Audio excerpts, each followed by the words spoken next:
काफ़ी दोस्त पूछते रहते हैं कि आप एप्पल की कोई ऐसी वैरायटी रिकमेंड करें जो कि पंजाब के मैदानी इलाकों में या गर्म इलाकों में कामयाबी से काश्त की जा सके।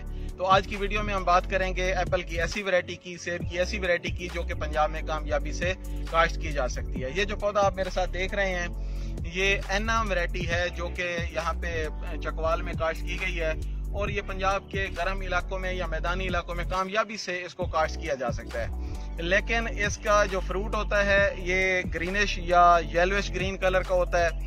मार्केट में इसकी इतनी अच्छी कीमत नहीं मिलती क्योंकि हमारी जो मार्केट में है वो ज़्यादातर जो रेड एप्पल्स होते हैं उनकी डिमांड होती है, तो इसलिए इसको इतनी अच्छी मार्केट वैल्यू नहीं मिलती।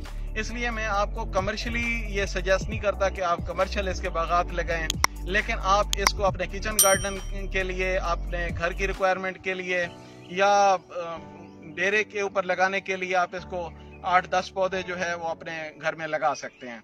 तो ये इंतहाई जूसी होता है, लेकिन इसका जो टेस्ट होता है वो हल्का सा तुरशा होता है।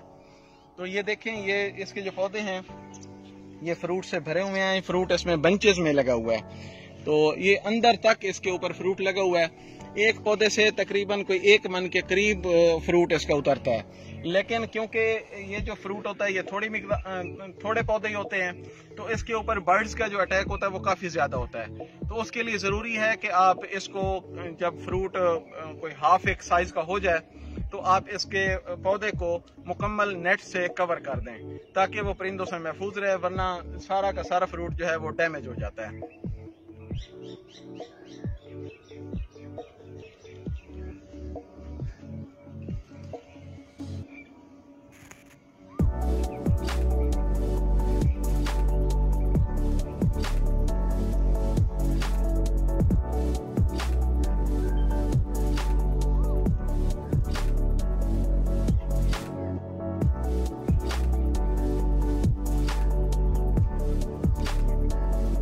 अगर किसी दोस्त के कोई सवालात हों एप्पल की काश्त के बारे में तो कमेंट बॉक्स में लिखें, इंशाल्लाह जल्दी जवाब दिया जाएगा।